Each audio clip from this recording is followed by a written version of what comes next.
Ethan never thought a joke could change his life. He was a young pilot trained to follow orders and fly where he was told, not to impress rulers or sit in grand halls. But here he was, standing in the royal court of the empire. His boots echoing on marble floors, his eyes drifting nervously from one golden pillar to the next. The room was filled with nobles in their finest clothes, each of them staring at him as if he did not belong. In truth, he did not. He was just a soldier who had survived when others had not, and survival had brought him here. The queen sat at the far end of the chamber. Her name was Lydia. She was dressed in silver and blue, her crown glinting in the light. Her face was calm, almost unreadable, but her eyes were sharp enough to silence the whispers in the room. She was young compared to the rulers of old, yet she carried herself with a strength that made even seasoned generals bow their heads lower. Ethan had no plan when he stepped forward. He only knew that he had been called to speak, though no one had told him what to say. The silence pressed against him, heavy and suffocating. Nobles watched, waiting for him to stammer or kneel awkwardly. Instead, he lifted his head and met her eyes. A strange thought crossed his mind then, perhaps born from nerves, perhaps from something else. His lips curved into a smile that surprised even him. "Careful," he said lightly, his voice carrying through the chamber. "You're falling for me." The words were reckless, foolish even, and for a moment the entire room froze. Gasps rose from the nobles, soldiers shifted uncomfortably, General muttered under his breath. No one in their right mind would speak to the queen like that, but Ethan did. He expected guards to drag him out at once. He expected her to frown, to banish him, to strike him down with words colder than steel, yet she did not. Queen Lydia's eyes locked on his, unblinking, sharp as if she was trying to see through his soul. The silence stretched longer, so heavy that even Ethan felt the weight of it pressing against his chest. And then, something subtle happened. Her lips curved, just slightly. But a full smile, but enough to make the air in the chamber shift. The courtiers were shocked. A low murmur spread through the hall. No one could believe it. The queen had not punished him. She had not spoken, but her silence was louder than any words. Ethan's heart raced. He could feel sweat on the back of his neck. Still, he did not look away. Told himself it was bravery, though deep down he knew it was something else. Finally, Queen Lydia spoke, her voice calm and steady. "Bold words," she said, "and careless." It was not a rebuke, not fully. Her tone was curious, almost as though she wanted to know more about the man who had dared to jest in her presence. "Forgive me, Your Majesty," Ethan said quickly, bowing his head slightly. "I speak without thinking sometimes." "That much is clear," she replied, but there was no anger in her voice. The court shifted uneasily. Some of the nobles wanted to see him punished, if only to restore order to the moment. Others simply stared, caught between disbelief and fascination. The queen's gaze did not leave him. For the first time, Ethan felt that she was not looking at a soldier, not at a common man who had stumbled into her hall. She was studying him as if he had just opened a door she had never dared to touch. The silence broke only when a guard cleared his throat softly, as though to remind everyone that time still moved. "Leave us," Queen Lydia said to her court. Her words were soft, but they carried the weight of command. The nobles bowed, whispering as they exited. Soon the hall grew empty, leaving only the queen and Ethan standing in the wide chamber. He did not know what to say. He had not expected to still be alive, much less still be standing in her presence. The queen studied him again, her eyes glinting with thought. "You are either foolish," she said at last, "or brave beyond reason. I've not decided which." Ethan let out a small laugh, though his chest still felt tight. "I've been called both." With that, a strange tension settled between them. It was not anger, not quite friendship, but something new, something neither of them could name. A moment that began with a careless joke now lingered in the air, impossible to ignore. The next days felt different for Ethan. He was still the same pilot who had flown through storms and fire. Yet every time he walked through the palace halls, whispers followed him. The joke he had made had spread faster than fire in dry grass. Some laughed behind his back, some called him reckless, but many were simply curious about why the queen had not punished him. Queen Lydia gave no explanation to anyone. She returned to her duties as if nothing had happened, signing orders, speaking to advisors, listening to reports from generals. But there was something in her eyes when she saw Ethan again, something no one else could read. Their paths crossed more often than before. She began to call him into her chamber when reports came from the outer colonies. She asked his thoughts, though he was no trained strategist. Ethan was surprised the first time. "Why ask me, Your Majesty," he said carefully, "when you have generals who have studied war all their lives?" She looked at him steadily. "Because they tell me what they think I want to hear. I want someone who speaks without fear." Her words carried weight. Ethan did not know how to answer at first, but slowly he began to give his thoughts. He spoke plainly, not with fancy words, told her how soldiers in the field felt, how men whispered at night before battle, how fear and hope lived side by side. And to his surprise, she listened.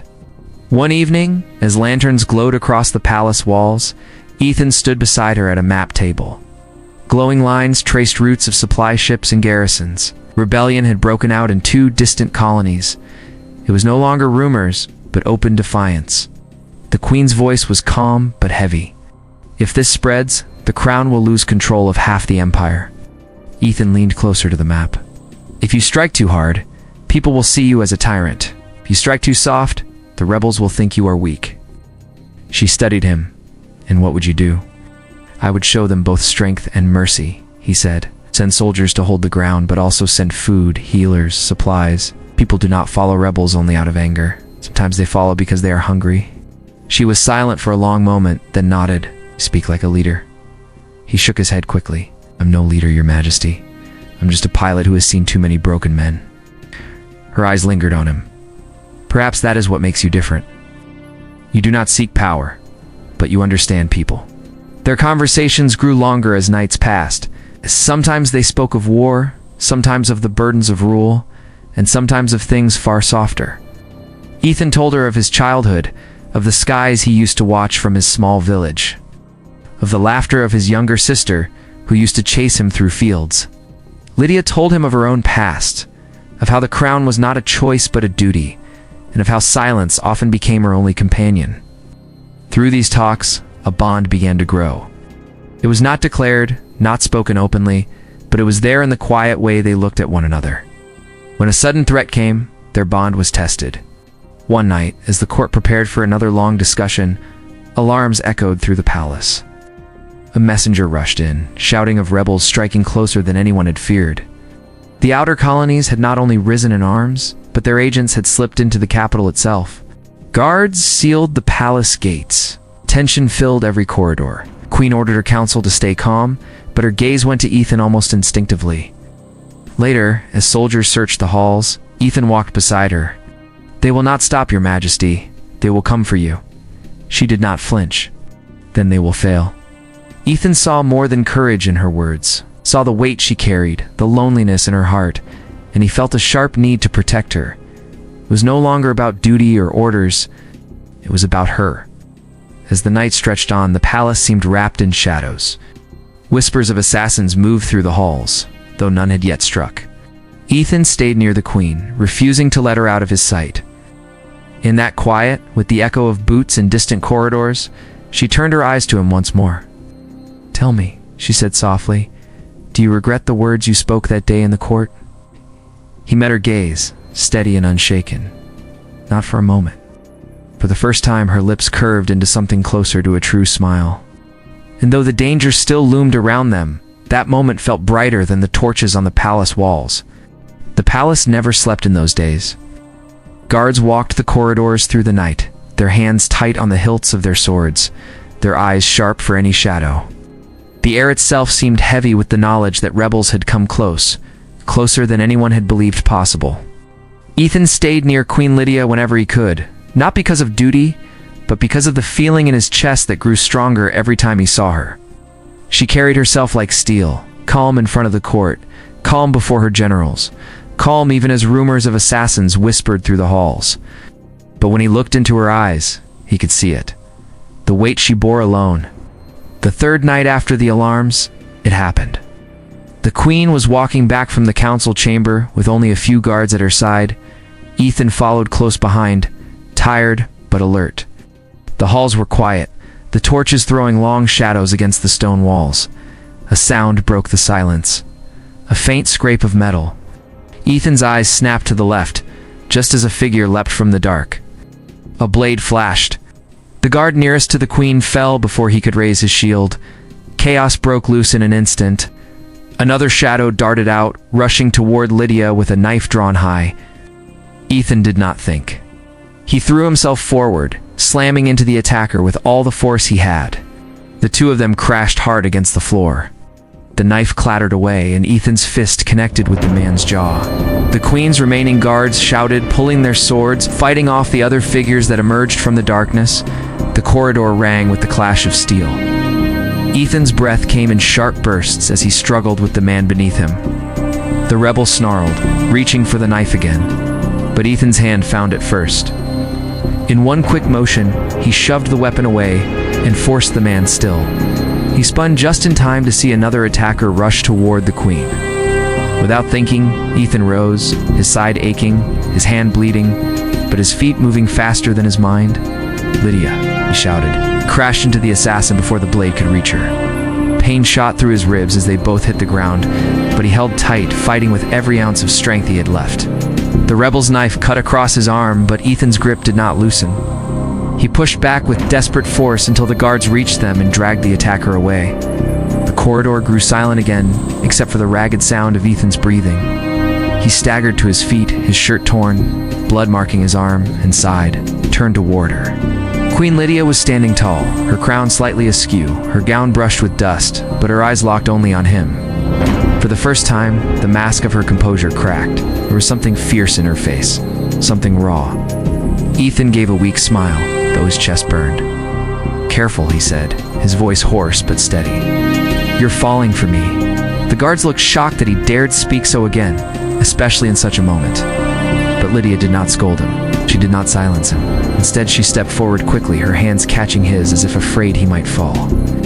Her voice came soft, but it carried the force of a vow. Too late. Those two words filled the corridor with more power than any sword. The guards looked at one another, uncertain if they had truly heard them. Ethan felt the strength drained from him, but her hands held him steady. He could not help but laugh, though it was broken and faint. "I suppose there's no turning back then." She shook her head. There never was. The moment was brief, but it was enough to shift the course of everything. No longer was it only whispers of a pilot and a queen. No, it was something undeniable. She had spoken in front of her guards, not with hesitation, but with certainty. The assassins were dragged away. Blood stained the floor, torches burned low, and the palace slowly returned to its tense silence. But within that silence, something had changed. For the first time, Ethan understood the risk of what had begun. This was more than a bond between two souls. It was a bond that would change the empire itself. And for the first time, Queen Lydia no longer looked alone. The news spread faster than fire. By morning, the palace was filled with whispers. Everyone had heard what the queen had said in the corridor. Servants spoke of it in the kitchens. Soldiers repeated it in the barracks. Nobles argued about it in hidden corners. Some thought it was a scandal. Others thought it was madness. But many believed it was a story of courage and fate. Queen Lydia did not try to deny it. She went about her duties as she always had, speaking with generals, signing orders, giving commands. But whenever Ethan entered the room, the air seemed to shift. Eyes followed them, and silence often grew heavy. Some of her advisors warned her. They said a queen could not give her heart so easily. They said enemies would use it as a weapon. "Your Majesty," one of the older nobles said, "the people will think you have grown weak." Lydia's gaze turned cold. "They will see that I have grown stronger." Still, the threats grew louder outside the palace walls. The rebellion in the colonies was not just fire in the distance anymore. It was spreading. Rebel leaders spoke openly now, calling the queen distracted, calling her heart a chain that would bring the empire to its knees. Ethan knew the danger. One evening, as he stood with Lydia near the high windows of the palace, he spoke quietly. "They will not stop, you know. They will use me against you." She looked at him. "And let them try." "I do not want to be the reason you lose your throne," he said. Her voice softened. "You are not the reason. You are the strength I did not know I had." Her words struck him deeper than any wound. He had been many things in his life: a soldier, a pilot, a survivor, but never had he been someone's strength. The days that followed were filled with preparation. The queen called her soldiers to arms. She spoke to the people herself in the great square of the capital. She did not hide behind her crown. She stood tall, her voice carrying across the crowd. "Our enemies believe love is weakness," she said. "They believe the heart can be used to break us, but they are wrong.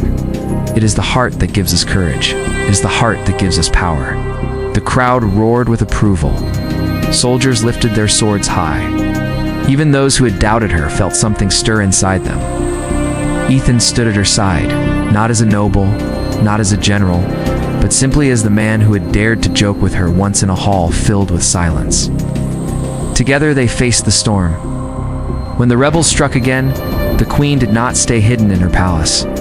She rode out with her army, her banners flying high.